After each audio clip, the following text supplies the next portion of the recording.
لو أنزلنا هذا القرآن على جبل لرأيته خاشعا متصدعا من خشية الله নাযিলের মূল উদ্দেশ্য হলো মানব জাতিকে সমস্ত শিরক কুফর অশ্লীলতা মানব রচিত যত মতবাদ রয়েছে সমস্ত মতবাদ থেকে বের করে একত্ববাদের দিকে তাওহীদের দিকে সিরাতে মুস্তাকিমের দিকে জান্নাতের দিকে নিয়ে আসাই হচ্ছে কোরআন নাযিলের মূল উদ্দেশ্য।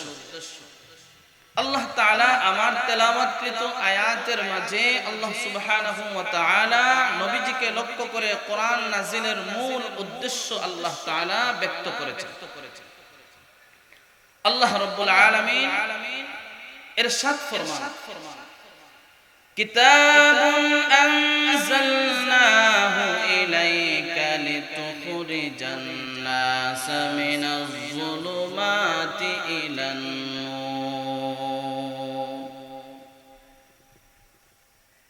এই আয়াতে আল্লাহ তাআলা বলেন পবিত্র কোরআন আনজালনাহু ইলাইক আপনার প্রতি নাজিল করেছি লিতুখরিজান নাস মিনাজ যুলুমাতি ইলান নূর, যাতে করে কোরআন দ্বারা আপনি মানুষদেরকে অন্ধকার থেকে বের করে আলোর দিকে নিয়ে আসেন। এটা হচ্ছে আল্লাহ তাআলা কোরআন নাযিলের মূল প্রেক্ষাপট।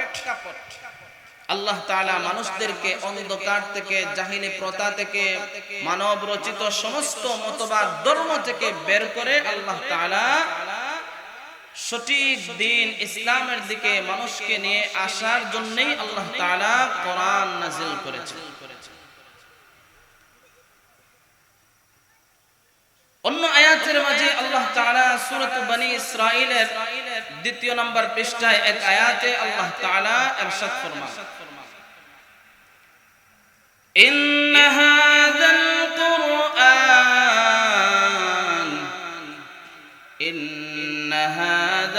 কুরআন ইয়াহদি লিল্লাতী হিয়া আকওয়াম ওয়া ইউবাশশিরুল মুমিনিনা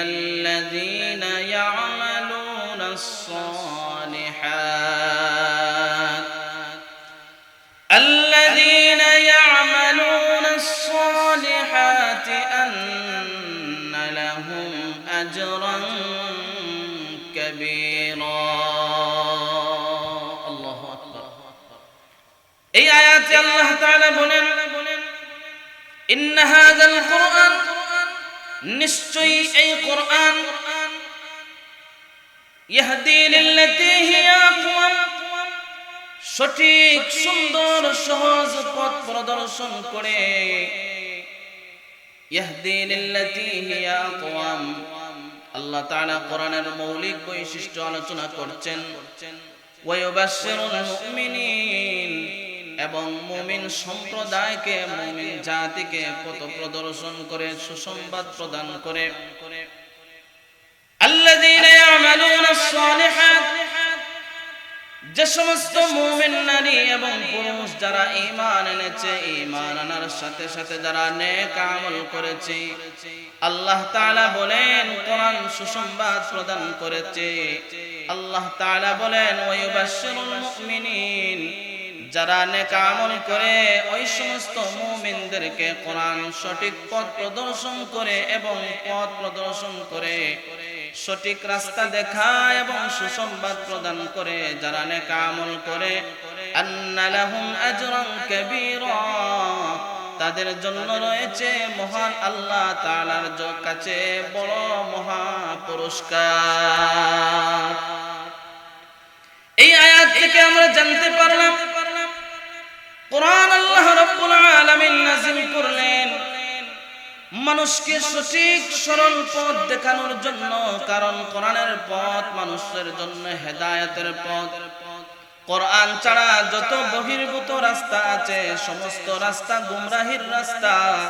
এই সমস্ত সকল রাস্তা থেকে বের করে মানুষদেরকে তাওহীদের প্রতি, ইসলামের প্রতি, জান্নাতের প্রতি কোরআন আহ্বান করে। এই কোরআন এত মাহাত্ম্য, এত গুরুত্ব।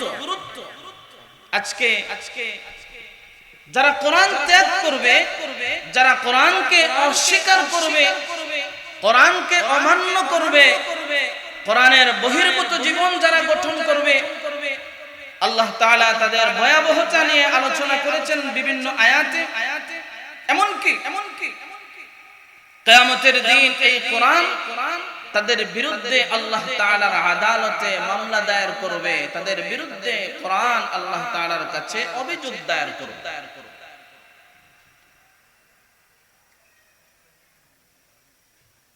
আল্লাহ সুবহানাহু ওয়া তাআলা কোরআন পাঠিয়েছেন মানুষদেরকে হেদায়েতের পথ প্রদর্শনের জন্য।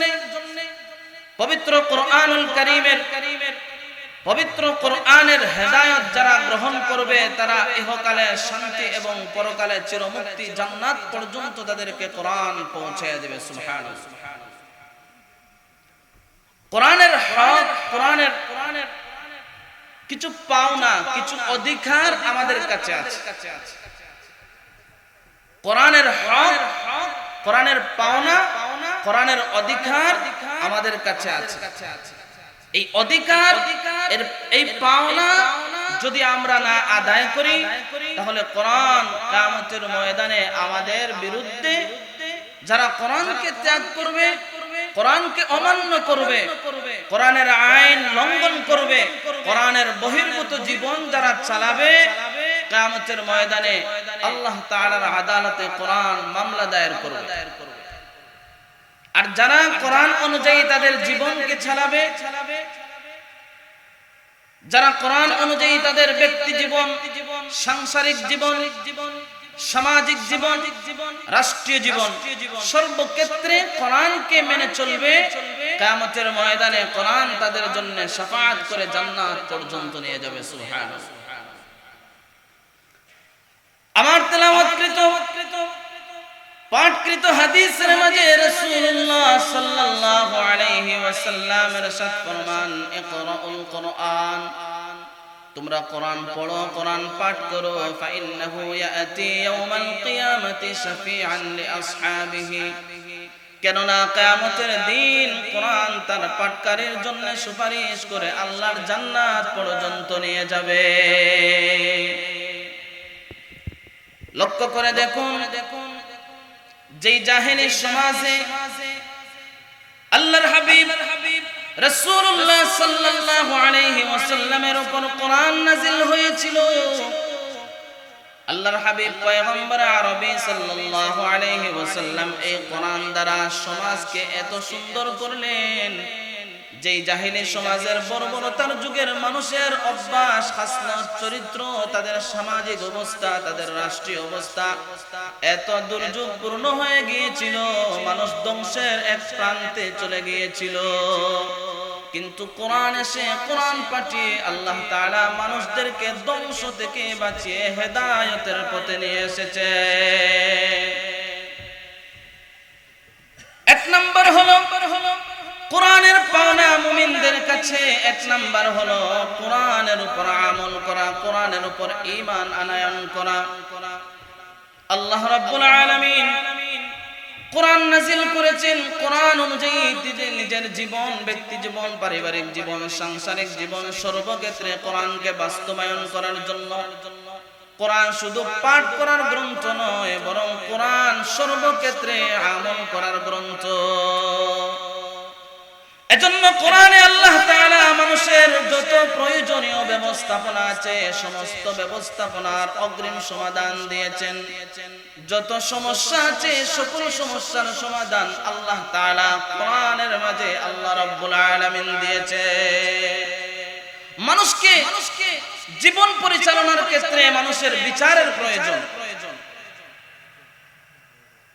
সাক্ষীর প্রয়োজন, মানুষের অর্থনৈতিক ব্যবস্থার প্রয়োজন, কোরআনের মাঝে আল্লাহ তাআলা বিচারের ব্যবস্থা রেখেছেন, কোরআনের মাঝে আল্লাহ তাআলা সাক্ষীর ব্যবস্থা রেখেছেন, কোরআনের মাঝে আল্লাহ রাব্বুল আলামিন অর্থনৈতিক ভাবে মানুষ কিভাবে সুষ্ঠু সুন্দরভাবে জীবন যাপন করে হালালের উপর চলতে পারে আল্লাহ তাআলা হালাল সুদ মুক্ত অর্থনৈতিক ব্যবস্থার পথ আল্লাহ তাআলা কোরআনে দেখিয়েছেন। কোরআনের হক হলো কোরআনের উপর ঈমান আনয়ন করা, কোরআনের আরেকটি হক হলো নিয়মিত কোরআনকে তেলাওয়াত করা। আল্লাহ রাব্বুল আলামিন সূরা বাকারার মাঝে আল্লাহ তাআলা ইরশাদ করেন, ফরমান আল্লাযীনা আতাইনাহুমুল কিতাবা ইয়াতলুনাহু হাক্কা তিলাওয়াতিহি উলাইকা ইউমিনুনা বিহি।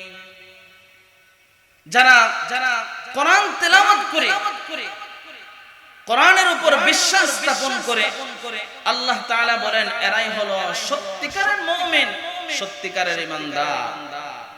অপরদিকে যারা কোরআনকে পিছনে রেখে দেয়, ছুড়ে দেয়, কোরআন অনুযায়ী নিজের জীবন চালায় না, ব্যক্তি জীবন, পারিবারিক জীবন, সামাজিক জীবন, রাষ্ট্রীয় জীবন কোরআনকে মেনে চলে না, কোরআনের উপর আমল করে না, কোরআন ত্যাগ করে, কোরআন তেলাওয়াত করে না, কোরআনের শিক্ষা গ্রহণ করে না, আল্লাহ তাআলা কিয়ামতের দিন এই সমস্ত মানুষদেরকে দৃষ্টিহীন অন্ধ করে কিয়ামতের ময়দানে উঠাবেন। জোরে কোন নাউযুবিল্লাহ।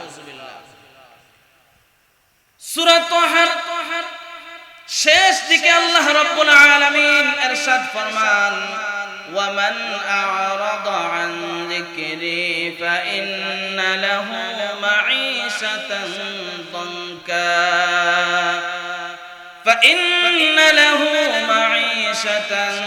ضنكا ونحشره يوم القيامة أعمى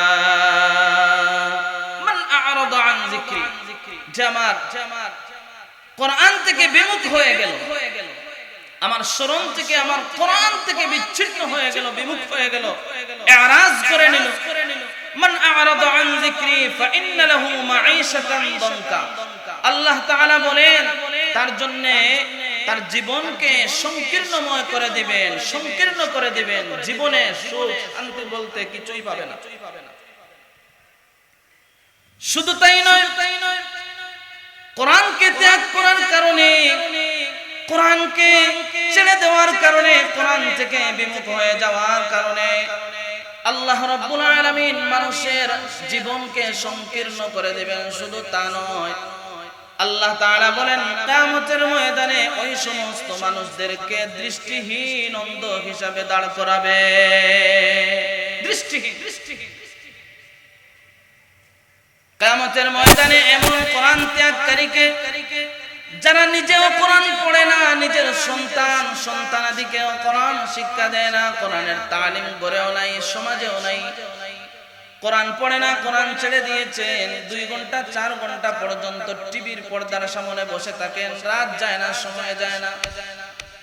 কিন্তু 10 বছর যায়, যুগের পর যুগ যায়, আপনার হায়াত শিশু থেকে যুবক, যুবক থেকে বৃদ্ধ হয়ে গেলেন, আজও পর্যন্ত আল্লাহর কালাম বের করে দেখেন নাই। এমন মানুষ সমাজে কম না বেশি? জোরে বলেন, বেশি। তাদের কথাই আল্লাহ তাআলা বলছেন মান আ'রাদা আন যিকরি ফাইন্না লাহু মাঈশাতান দানকা। যারা কোরআনকে ত্যাগ করে নিয়েছে, কোরআন থেকে বিমুখ হয়ে গেছে, তার জীবনকে আমি আল্লাহ সংকীর্ণ করে দেব। জীবনে সুখ শান্তি বলতে কিছুই নাই। বাস্তব জীবনে বর্তমান প্রেক্ষাপট অনুযায়ী সমগ্র বিশ্বের মুসলমানদের দিকে তাকিয়ে দেখেন, আজ মুসলমানরা কাফের, খ্রিস্টান, বেঈমানদের হাতে নিমজ্জিত, বেঈমানদের হাতে নির্যাতিত, নিপীড়িত, ধ্বংসের পর্যায়ে গিয়েছে। বেঈমান মুশরিক কাফেররা, ইহুদিরা মুসলমানদেরকে নিয়ে আজকে হোলি খেলছে। তার মূল একমাত্র একমাত্র কারণ হলো মুসলমান। কোরআন যে আল্লাহ তাআলা মুসলমানদের পথনির্দেশক হিসাবে আল্লাহ দিয়েছেন, ওই কোরআনকে তারা ত্যাগ করে দিয়েছে। কারণ পৃথিবীতে, সমাজে, রাষ্ট্রে যত সমস্যা আছে, সমস্ত সমস্যা আল্লাহ তাআলা কোরআনে অগ্রিম দিয়েছেন। কোরআন পড়ো নাই তো তোমার সমস্যা কোথায় পাবা? কোরআন পড়লে তুমি কোরআন পাও, কোরআনের সমাধান পেয়ে যাবে। বিচারের মাঝে যত সমস্যা আছে, কোরআনের মাঝে সমস্ত আদালতের সমস্যা আল্লাহ দিয়েছেন। সমাজের মাঝে চুরি আছে, এই চুরি নিঃশেষ করার জন্য আল্লাহ তাআলার আইন আছে না নাই? সমাজের মাঝে ব্যভিচার আছে, ব্যভিচার দূর করার জন্য আল্লাহর আইন আছে না নাই? সমাজের মাঝে চিন্তায় আছে, ডাকাতি আছে, সন্ত্রাসী আছে, এই সমস্ত সন্ত্রাসী, এই সমস্ত অপরাধ কর্মকাণ্ড ধ্বংস করার জন্য, নিঃশেষ করার জন্য আল্লাহর কোরআনের আইন একমাত্র যথেষ্ট।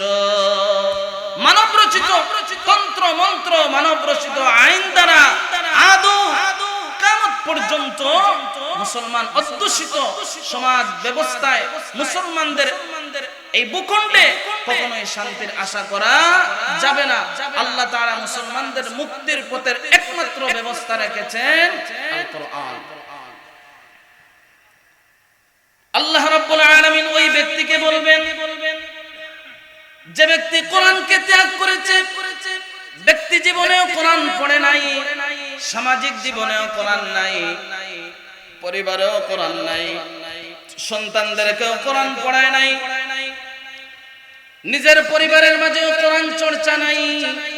কোরআনকে ত্যাগ করার কারণে এই সমস্ত মানুষদেরকে আল্লাহ তাআলা জীবনে সংকীর্ণতা দিবেন। শুধু তা নয়, আল্লাহ তাআলা বলেন, ওয়ানাহশুরুহু ইয়াওমাল কিয়ামাতি আ'মা, আমি কিয়ামতের দিন ওই ব্যক্তিকে অন্ধ হিসাবে কিয়ামতের দিন দাঁড় করাবো। সূরা কন্যা, নাউযুবিল্লাহ। কোরআন ত্যাগকারীকে আল্লাহ সুবহানাহু ওয়া তাআলা অন্ধ হিসাবে দাঁড় করাবেন। অন্ধ হিসাবে দাঁড় করানোর পরে ওই ব্যক্তি আল্লাহ তাআলার কাছে প্রশ্ন করবে, ক্বালা রাব্বি লিমা হাশারতানি আ'মা ওয়া ক্বাদ কুনতু বাসীরা। যেই লোকটি দুনিয়াতে থাকা অবস্থায় দৃষ্টি সম্পন্ন ছিল, চোখ ছিল, চোখে কোনো সমস্যা ছিল না, আল্লাহ রাব্বুল আলামিন কোরআনকে ত্যাগ করার কারণে পরকালে এই ব্যক্তিকে, এই মুমিন ব্যক্তিকে, এই কোরআন ত্যাগকারীকে, কাফের ব্যক্তিকে আল্লাহ তাআলা অন্ধ হিসাবে, দৃষ্টিহীন হিসাবে দাঁড় করাবেন। এই ব্যক্তি আল্লাহ তাআলাকে প্রশ্ন করবে, লিমা হাশারতানি আ'মা, হে আমার রব, হে আমার প্রতিপালক, আমাকে কেন অন্ধ হিসাবে দাঁড় করানো হলো?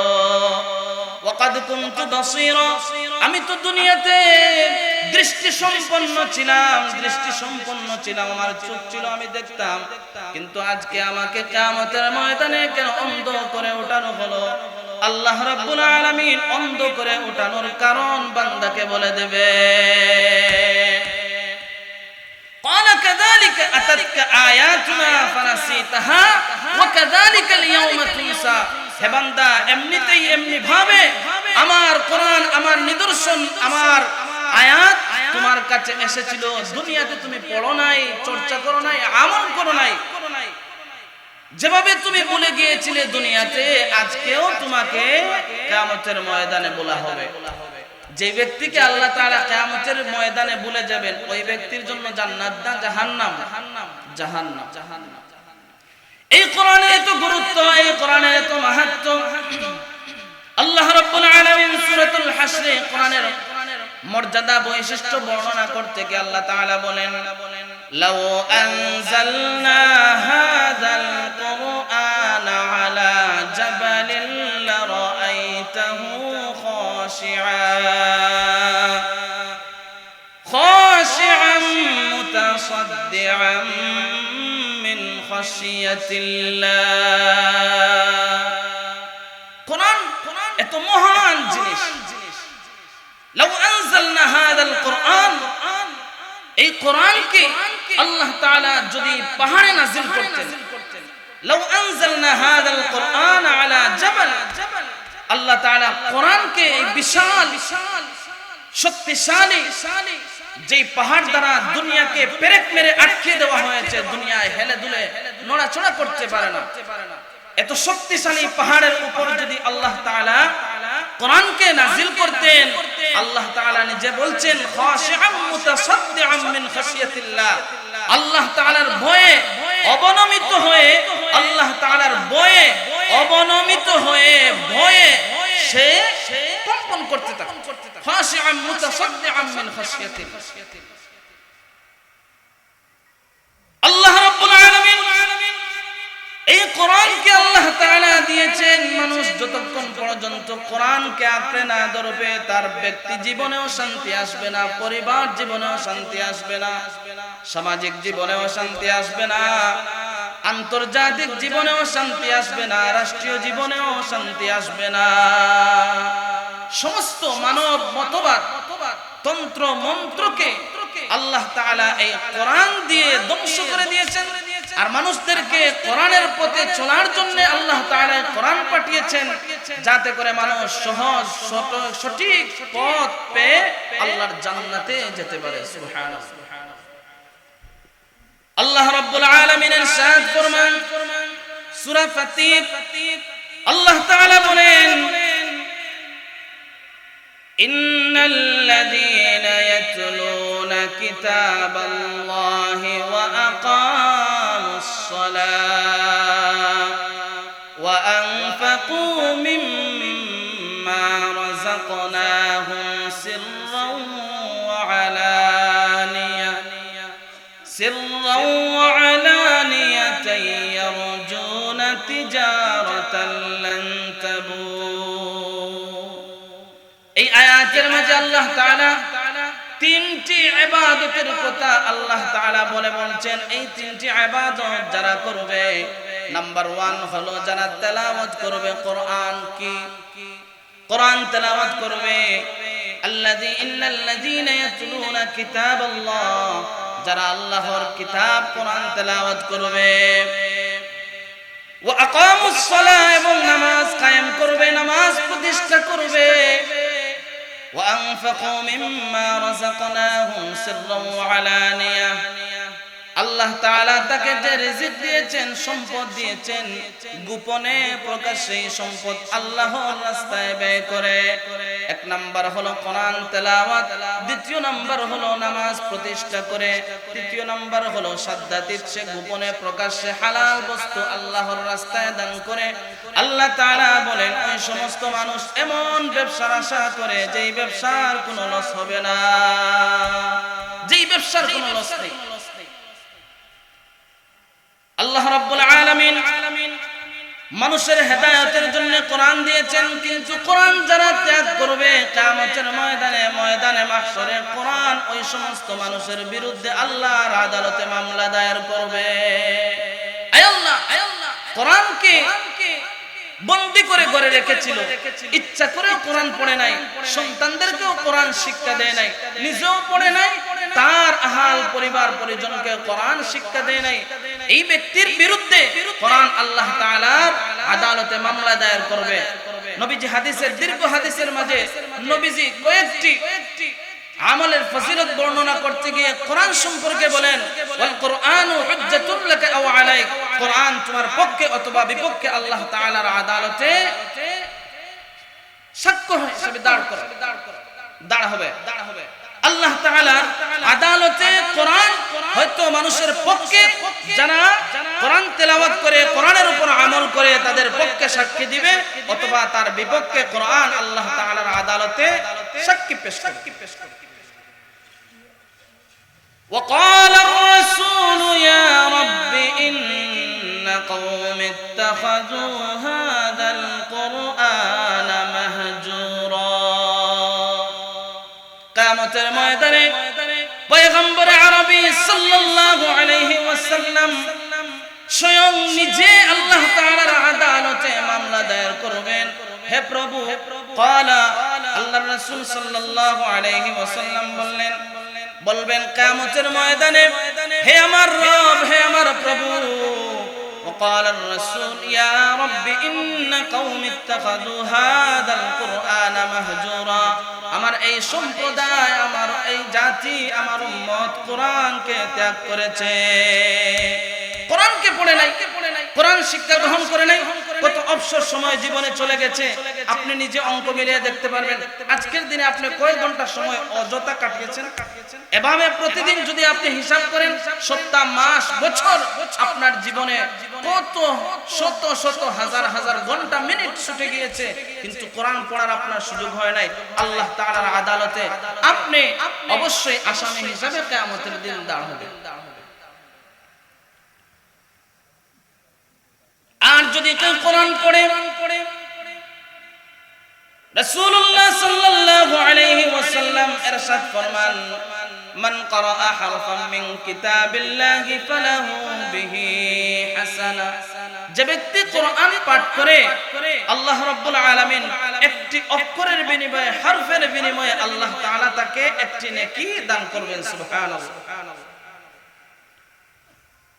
من قرأ حرفا من كتاب الله فله به حسنة والحسنة بعشر أمثالها আরেকটি নেকি 10 নেকির সমতুল্য হয়ে যায়। একটি নেকিকে আল্লাহ তাআলা বর্ধিত করে 10 নেকির সমান প্রতিদান জাযা আল্লাহ তাআলা দান করবেন। নবীজি বলেন, লা আকুলু আলিফ লাম মিম হারফুন, সমষ্টিগতভাবে আলিফ লাম মিম এই তিনটি অক্ষরের একটি বাক্য আমি বলি নাই এটা একটি অক্ষর, ওয়ালাকিন আলিফুন হারফুন ওয়া লামুন হারফুন ওয়া মিমুন হারফুন। নবীজি বলেন আলিফ একটি অক্ষর, লাম একটি অক্ষর, মিম একটি অক্ষর। কোন উম্মত যদি আলিফ লাম মিম তিনটি অক্ষর পাঠ করে, আল্লাহ রাব্বুল আলামিন তার আমলনামায় 30টি নেকি দান করবে। সাহাবায়ে কেরামের প্রতি লক্ষ্য করে দেখুন, এই কোরআনকে সাহাবায়ে কেরাম গ্রহণ করার কারণে, কোরআনের বাস্তব জীবনকে তারা আঁকড়ে ধরার কারণে দুনিয়াতে থাকাকালেও তারা জান্নাতের সুসংবাদ পেয়ে গেছে, জান্নাতের সুসংবাদ পেয়েছেন, সার্টিফিকেট পেয়েছেন, সনদ পেয়েছেন। এই কোরআন অনুযায়ী তাদের প্রত্যেকটি ক্ষেত্রে কোরআনকে সামনে রেখেছেন, কোরআনকে ত্যাগ করেন নাই। যখন যেটা যে আয়াত নাজিল হয়েছে, যেই বিধান নাজিল হয়েছে, সাথে সাথে সাহাবায়ে কেরাম কোরআনের বিধানকে আঁকড়ে ধরেছেন, গ্রহণ করেছেন, মানব রচিত সেই আগের কুফরি মতবাদ, কুফরি সিস্টেমগুলোকে ত্যাগ করেছেন। আল্লাহ রাব্বুল আলামিন কোরআন নাজিল করলেন মানুষের হেদায়েতের জন্য। এই কোরআনকে যারা আঁকড়ে ধরবে তারা কিয়ামতের ময়দানে কোরআন তাদেরকে জান্নাত পর্যন্ত নিয়ে যাবে, জান্নাতের পথ দেখাবে। কোরআন শাফাআত করবে, কোরআন আল্লাহ তাআলার কাছে ঝগড়া করবে, কোরআনের সেই ঝগড়া আল্লাহ তাআলার কাছে গৃহীত হবে, সুপারিশ গৃহীত হবে, এবং যে ব্যক্তির পক্ষে কোরআন আল্লাহ তাআলার কাছে শাফাআত করবে, এই ব্যক্তিকে জান্নাত পর্যন্ত কোরআন পৌঁছে দেবে। قال النبي صلى الله عليه وسلم القرآن شافع مشفع وماحل مصدق من جعله أمامه قاده إلى الجنة ومن جعله خلف ظهره ساقه إلى النار। পয়গম্বর আরবি হাদিসের মাঝে ইরশাদ ফরমান, আল কোরআন শাফিউন মুশাফফা, কোরআন সুপারিশকারী এবং তার সুপারিশ মহান আল্লাহর কাছে গৃহীত হবে। যে ব্যক্তি সাহেবে কোরআন, কোরআনকে হিফজ করেছে, কোরআন অনুযায়ী আমল করেছে, আযান হয়ে গেছে নামাজে চলে এসেছে, আযান হয়ে গেছে মসজিদে চলে এসেছে, জামাতের সাথে নামাজ আদায় করেছে, হালাল ভক্ষণ করেছে, হারাম থেকে বেঁচে থেকেছে, এরা হচ্ছে সাহেবে কোরআন, যারা কোরআন অনুযায়ী তার নিজের জীবন, বাস্তব জীবনকে চালিয়েছে। কোরআন আল্লাহ তাআলার কাছে সুপারিশ করবে, কোরআনের সুপারিশ আল্লাহ তাআলার কাছে গ্রহণযোগ্য হবে। মান জাআলাহু আমামাহু কাদাহু ইলাল জান্নাহ, যে ব্যক্তি কোরআনকে সামনে রাখবে, কোরআনকে মেনে চলবে, কোরআন অনুযায়ী আমল করবে, কোরআন যা বৈধ করেছে তা মানবে, কোরআন যা অবৈধ করেছে তা ত্যাগ করবে। মান জাআলাহু আমামাহু কাদাহু ইলাল জান্নাহ, ওই ব্যক্তিকে কোরআন জান্নাতের পথ দেখাবে। ওমান জাআলাহু খালফা যহরিহি, যে ব্যক্তি কোরআনকে পিছনে রাখবে তথা কোরআনকে ত্যাগ করবে, কোরআন অনুযায়ী তার আমল নেই, ব্যক্তি জীবনে, পারিবারিক জীবনে, সামাজিক, রাষ্ট্রীয় সর্বক্ষেত্রে কোরআনকে মানার চেষ্টা করে না, কোরআন এই ব্যক্তিকে জাহান্নামের পথে পরিচালিত করবে, জাহান্নাম পর্যন্ত নিয়ে যাবে। সাহাবায়ে কেরাম কোরআন তেলাওয়াত করতেন নিয়মিত, কোরআনই ছিল তাদের জীবন, কোরআন সর্বাবস্থায় তারা পাঠ করতেন। এমনকি কোরআনের বিধান কখন কোন সময় নাজিল হতো সাহাবায়ে কেরাম অপেক্ষা করতেন। সহিহ মুসলিমের হাদিস, দীর্ঘ লম্বা হাদিস, কোরআন যখন মানুষ তেলাওয়াত করে আল্লাহর রহমত এই ব্যক্তির উপর নাজিল হয়। সুবহানাল্লাহ। হাদিসের মাঝে এসেছে এক সাহাবী কোরআন পাঠ করছেন, কোরআন তেলাওয়াত করছেন, এমস্ত অবস্থায় আকাশের ফেরেশতা পর্যন্ত এই ব্যক্তির তেলাওয়াত শোনার জন্য, এই সাহাবীর তেলাওয়াত শোনার জন্য জমিনে অবতরণ করেছেন। সুবহানাল্লাহ। সহিহ মুসলিমের হাদিস, দীর্ঘ লম্বা হাদিস। এই সাহাবীর নাম হযরত উসাইদ ইবনে হুযাইর রাদিয়াল্লাহু আনহু। একদিন তিনি তেলাওয়াত করছেন, হযরত উসাইদ ইবনে হুযাইর রাদিয়াল্লাহু আনহু নিজেই বর্ণনা করছেন, তেলাওয়াত করছেন এবং ওনার বাসগৃহের পাশে গুড়া, এই গুড়ার আস্তাবল ছিল, রাখার জায়গা ছিল, ঘর ছিল। তিনি এক জায়গায় বসে কোরআন পাঠ করছেন, কোরআন তেলাওয়াত করছেন। হযরত উসাইদ ইবনে হুযাইর বলেন, আমি যখন মহাগ্রন্থ আল কোরআন তেলাওয়াত করি, সাথে সাথে তাকায়া দেখি ওই গুড়াটি লাফানি শুরু করে দেয়, লাফাইতে থাকে। যখন কোরআন তেলাওয়াত বন্ধ করে দেন, গুড়ার লাফানো বন্ধ হয়ে যায়। এরপরে আবার যখন কোরআন তেলাওয়াত শুরু করে দেন, গুড়াটি লাফানো শুরু করে দেয়। হযরত উসাইদ ইবনে হুযাইর বলেন, আমি কোরআন তেলাওয়াত করা বন্ধ করে দেই, আবার দেখি কোরআনটা থেমে যায়, লাফানো বন্ধ হয়ে যায়। কোরআন যখন তেলাওয়াত করি, গুড়াটি লাফানো আবার শুরু হয়ে যায়। হঠাৎ করে তিনি দেখলেন ওনার একজন সন্তান, ছোট্ট বাচ্চা, নাম ইয়াহইয়া। এই বাচ্চাটি গুড়ার একটু পাশে, এখন গুড়া যদি এভাবে জুড়ে শুয়ে লাফাতে থাকে, হয়তো বাচ্চাটাকে পদদলিত করে দেবে। এজন্য হযরত উসাইদ ইবনে হুযাইর তেলাওয়াত বন্ধ করে দিয়ে ওনার বাচ্চার কাছে গিয়ে বাচ্চাকে সরাতে লাগলেন। আকাশের দিকে তাকিয়ে দেখলেন আকাশের মাঝে সামিয়ানার মতো একটি কি যেন দেখা যায় এবং সেখানে আলো, নূর জলমল করতেছে। সুবহানাল্লাহ। উসাইদ ইবনে হুযাইর বলেন, একটু পরে দেখলাম এই আলো আর দেখা যায় না। পরের দিন সকালে আল্লাহর রাসূলের দরবারে বিষয়টি পেশ করলাম।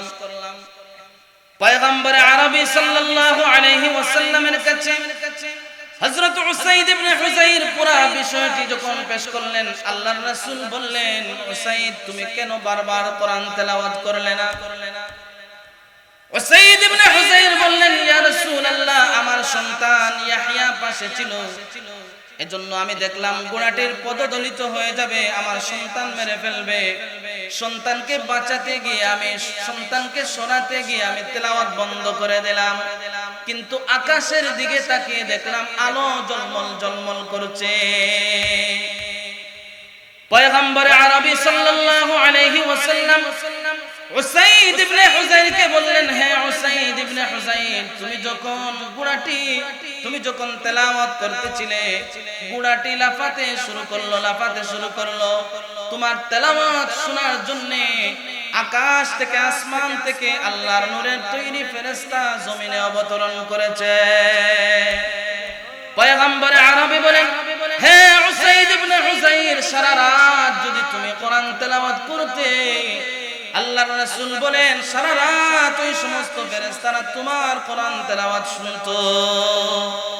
শুধু তাই নয়, আল্লাহর হাবিব বলেন হে উসাইদ ইবনে হুযাইর, সকাল পর্যন্ত যদি তুমি আল্লাহর কোরআন তেলাওয়াত করতে, তাহলে সকালের সকল মানুষেরা ওই সমস্ত ফেরেশতাকে দেখতে পেত, তারা দৃষ্টির আড়ালে চলে যেতে পারত না।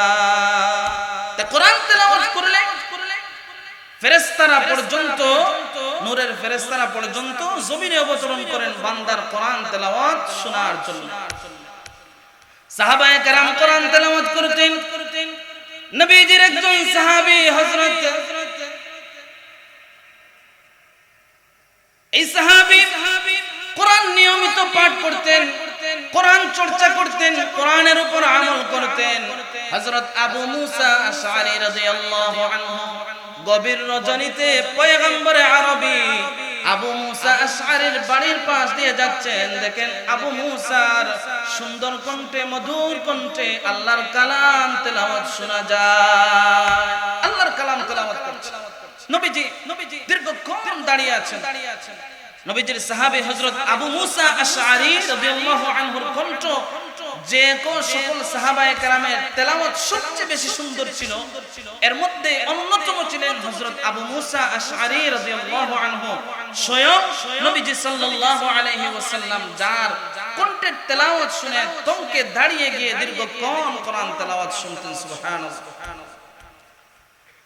দীর্ঘক্ষণ আল্লাহর রাসূল সাল্লাল্লাহু আলাইহি ওয়াসাল্লাম কোরআন তেলাওয়াত করলেন। আবু মুসা আশআরী রাদিয়াল্লাহু আনহুকে নবীজি সম্বোধন করে বললেন, আবু মুসা আশআরীর কণ্ঠের মাঝে আল্লাহ তাআলা দাউদ পয়গম্বরের কণ্ঠ দিয়েছে। দাউদ পয়গম্বর যেভাবে সুরের ঝংকার দিয়ে তেলাওয়াত করতেন আল্লাহর কালাম, আবু মুসা আশআরীর কণ্ঠের মাঝে দাউদের কণ্ঠের সুরের মজা পাওয়া যায়। হযরত আবু মুসা আশআরী রাদিয়াল্লাহু আনহু নবীজিকে বললেন, হে ইয়া রাসূলুল্লাহ, ইয়া হাবিবাল্লাহ, ওগো পয়গম্বর, আমি যদি জানতাম আপনি দাঁড়িয়ে আমি আবু মুসা আশআরীর তেলাওয়াত আপনি শুনছেন, তাহলে আমি দীর্ঘক্ষণ তেলাওয়াত করে আমার নবীকে আমি সান্ত্বনা দিতাম। তেলাওয়াত শুনিয়ে আমি আমার নবীকে শান্তি দিতাম। এই ছিল সাহাবায়ে কেরামের কোরআনের বাস্তব জীবন।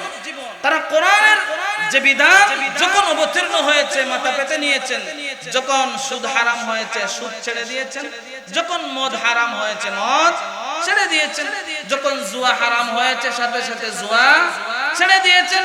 যত ধরনের জাহেলি প্রথা ছিল, শিরকি প্রথা ছিল, মানব রচিত আইন ছিল, সমস্ত মানব রচিত আইনগুলোকে তারা পিছনে ছুড়ে দিয়ে আল্লাহর কালাম, আল্লাহর কোরআনের বাস্তব জীবন তারা গঠন করে তারা জান্নাতের অধিবাসী হয়ে স্বীকৃতি লাভ করে দুনিয়া থেকে চলে গেছে। কোরআনের উপর আমল করতে গিয়ে সাহাবায়ে কেরাম ছোট্ট থেকে ছোট্ট, বড় থেকে বড় কোনো আমলই সাহাবায়ে কেরাম ইচ্ছাকৃতভাবে ত্যাগ করেন না। রাসূলুল্লাহ সাল্লাল্লাহু আলাইহি ওয়াসাল্লাম একদিন সাহাবায়ে কেরামদেরকে নিয়ে বসে আছেন মসজিদের মাঝে।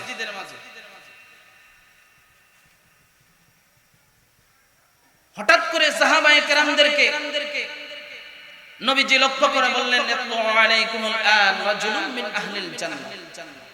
এই সাহাবায়ে কেরামের সামনে এই ঘোষণা নবীজি দিচ্ছেন, এই মুহূর্তে তোমাদের কাছে এমন একজন ব্যক্তির আগমন হবে, এই ব্যক্তি জান্নাতি। সুবহানাল্লাহ। সাহাবায়ে কেরাম অবাক অপলক দৃষ্টিতে তাকিয়ে আছেন। জান্নাতি ব্যক্তি নবীজির জবান থেকে সাধারণ কোনো ব্যক্তি হবে না, নিঃসন্দেহে অত্যন্ত ভালো একজন ব্যক্তি। এই ব্যক্তিকে দেখার অধীর আগ্রহে সাহাবায়ে কেরাম তাকিয়ে আছেন। দীর্ঘ লম্বা হাদিসে এই ব্যক্তির নাম নবীজির সাহাবী। মসজিদের দিকে ঢুকছেন, ওযু করে চেহারা থেকে জড়জড়াইয়া টপটপাইয়া পানি পড়ছে, এক হাতের মাঝে জুতা আর মসজিদের মাঝে ঢুকে পড়লেন। এই সাহাবীর নাম হযরত সাদ বিন আবি ওয়াক্কাস রাদিয়াল্লাহু আনহু। সাহাবায়ে কেরাম চলে গেলেন। দ্বিতীয় দিন একই হালাত, পয়গম্বর আরবি সাল্লাল্লাহু আলাইহি ওয়াসাল্লাম সাহাবায়ে কেরামের মাঝে ঘোষণা করলেন, ইয়াতলু আলাইকুমুল আনা রাজুলুম মিন আহলিল জান্নাহ। হে আমার সাহাবায়ে কেরাম, এই মুহূর্তে তোমাদের মাঝে এমন একজন ব্যক্তির আগমন হবে, এই ব্যক্তি আল্লাহর তৈরি জান্নাতে যাবে। দ্বিতীয় দিনও সাহাবায়ে কেরাম অধিক আগ্রহে বসে আছেন। লক্ষ্য করে দেখলেন, প্রথম দিন যেই ব্যক্তির নাম আল্লাহর পয়গম্বর উচ্চারণ করলেন, পরিচিতি দিলেন, দ্বিতীয় দিনও একই ব্যক্তি সাদ বিন আবি ওয়াক্কাস ওযু করে চেহারা দিয়ে জোর জোরে পানি পড়ছে, আল্লাহর হাবিবের দরবারে এসে বসে পড়লেন। নবীজি নসিহত করে সাহাবায়ে কেরামদেরকে বিদায় দিয়ে দিলেন। তৃতীয় দিন কি হালাত, সাহাবায়ে কেরাম বসে আছেন। এমত অবস্থায় পয়গম্বর আরবি সাল্লাল্লাহু আলাইহি ওয়াসাল্লাম সাহাবায়ে কেরামদের মাঝে ঘোষণা করলেন, ইয়াতলু আলাইকুমুল আনা রাজুলুম মিন আহলিল জান্নাহ। হে আমার সাহাবায়ে কেরাম, তোমাদের মাঝে এমন একজন ব্যক্তির আগমন হবে, এই ব্যক্তি আল্লাহর তৈরি জান্নাতে যাবে। কয়দিন? 3 দিন। ধারাবাহিক 3 দিন আল্লাহর রাসূল সাল্লাল্লাহু আলাইহি ওয়াসাল্লাম এই ব্যক্তি সম্পর্কে, একই ব্যক্তি সম্পর্কে 3 দিন নবীজি জান্নাতি বলে ঘোষণা করেন। তৃতীয় দিন সাহাবায়ে কেরাম চলে যাচ্ছেন। এর মধ্য থেকে হযরত সাদ বিন আবি ওয়াক্কাস রাদিয়াল্লাহু আনহু নিজ বাড়ির দিকে চলে যাচ্ছেন। একজন সাহাবী আব্দুল্লাহ বিন আমর রাদিয়াল্লাহু আনহু তিনি সাদ বিন আবি ওয়াক্কাস রাদিয়াল্লাহু আনহু এর পিছু ধরলেন। উদ্দেশ্য হলো এই ব্যক্তি কি এমন আমল করেন, নবীজি তার নাম ধরে 3 দিন জান্নাতি বলে ঘোষণা করলেন। অবশ্যই তার মাঝে এমন কোন ভালো আমল আছে যার কারণে নবীজি জান্নাতি বলে ঘোষণা দিয়েছেন। তার বাড়িতে আমি 3 দিন অবস্থান করব এবং এই আমল পর্যবেক্ষণ করে আমিও এই আমল করে জান্নাতি হয়ে যাব। সুবহানাল্লাহ। সাদ বিন আবি ওয়াক্কাস রাদিয়াল্লাহু আনহু কে হযরত আব্দুল্লাহ বিন আমর রাদিয়াল্লাহু আনহু বললেন, ও চাচা সাদ বিন আবি ওয়াক্কাস, আমার বাবার সাথে ঝগড়া হয়েছে, বাড়িতে যাব না, আপনি যদি গ্রহণ করেন আপনার বাড়িতে আমি মেহমান হিসেবে চলে যেতে চাই। উদ্দেশ্য কি? উদ্দেশ্য হলো আমল পর্যবেক্ষণ করা। সাদ বিন আবি ওয়াক্কাস রাদিয়াল্লাহু আনহু বললেন, হ্যাঁ ঠিক আছে। আব্দুল্লাহ বিন আমর রাদিয়াল্লাহু আনহু চলে গেলেন সাদ বিন আবি ওয়াক্কাস রাদিয়াল্লাহু আনহু এর বাড়িতে। 3 দিন অবস্থান করলেন, 3 দিন 3 রাত বাড়িতে থাকলেন মেহমান হয়ে। কিন্তু গভীর রজনীতে যখন আব্দুর রহমান ইবনে আউফের ঘুম ভেঙে যায়, তখন তাকায়া দেখেন সাদ বিন আবি ওয়াক্কাস বড় বেশি কোনো আমল করেন না। ঘুম যখন ভেঙে যায় তখন আল্লাহর জিকির তিনি আদায় করতে থাকে, জিকির পাঠ করতে থাকে। 3 দিন অতিক্রান্ত হয়ে গেল। সাদ বিন আবি ওয়াক্কাস রাদিয়াল্লাহু আনহু নামাজের সময় হয়ে গেলে নামাজ আদায় করেন, আর সময় মতো বাকি আমলগুলো করেন। এমন কোনো আমল নেই, বড় কোনো আমল নেই তিনি দৃষ্টিতে পড়ে নাই। 3 দিন পরে আব্দুল্লাহ বিন আমর রাদিয়াল্লাহু আনহু সাদ বিন আবি ওয়াক্কাস রাদিয়াল্লাহু আনহু এর বাড়ি থেকে চলে আসবেন। এমন অবস্থায় তিনি প্রশ্ন করলেন, ও চাচা সাদ বিন আবি ওয়াক্কাস, আল্লাহর হাবিব পয়গম্বর 3 দিন আপনার নাম ধরে জান্নাতি বলে ঘোষণা করলেন, কি আমল করেন, এমন কি ভালো কোয়ালিটি আমল আছে, এই আমলটা পর্যবেক্ষণ করার জন্য আপনার বাড়িতে আমি মেহমান হয়ে এসেছিলাম। ও চাচা সাদ বিন আবি ওয়াক্কাস, এমন কোন আমল আমি দেখলাম না যে আমলগুলো আপনি করেন। কিন্তু রাসূলুল্লাহ সাল্লাল্লাহু আলাইহি ওয়াসাল্লাম 3 দিন আপনার নাম ধরে জান্নাতি বলে ঘোষণা করলেন। ও ও চাচা সাদ বিন আবি ওয়াক্কাস, আপনার কাছে আমার প্রশ্ন, আমি কি জানতে পারি আপনার মাঝে এমন কি আমল আছে যে আমলগুলো করার কারণে আপনি এমন মর্যাদায় উত্তীর্ণ হয়েছে? সাদ বিন আবি ওয়াক্কাস রাদিয়াল্লাহু আনহু বলেন, ও বাতিজা, এমন কোন আমল নাই, কিন্তু দুইটি এমন আমল আছে যে দুইটি আমলটি আমি দুই আমল করে থাকি। যে দুই আমল আমি করে থাকি, একটা আমল হলো সমাজের মাঝে আমি সকল শ্রেণীর মানুষের সাথে যে চলাফেরা করি, উঠা বসা করি, তাদের সাথে আমি হিংসা করি না। হিংসা বিদ্বেষ, এটা কোরআনে আল্লাহ তাআলা নিষেধ করেছেন, হারাম করেছেন। এই হিংসা বিদ্বেষ থেকে দূরে থাকার জন্য আল্লাহ তাআলা নির্দেশ দিয়েছেন, রাসূল সাল্লাল্লাহু আলাইহি ওয়াসাল্লাম নির্দেশ দিয়েছেন এই হিংসা থেকে আমি বেঁচে থাকি। আর মন্দ ধারণা, মন্দ খারাপ অহেতুকভাবে কোনো মানুষের প্রতি মন্দ ধারণা আমি পোষণ করি না। এই দুই মন্দ আমল থেকে আমি বেঁচে থাকার কারণে হয়তো আল্লাহর রাসূল সাল্লাল্লাহু আলাইহি ওয়াসাল্লাম আমার নামে 3 দিন জান্নাতি বলে ঘোষণা দিয়েছিলেন। আল্লাহ সুবহানাহু ওয়া তাআলা কোরআনের বাস্তব জীবন গঠন করার আমাদের সকলকে যেন তৌফিক দান করেন। আমিন ওয়া আখিরু দাওয়া।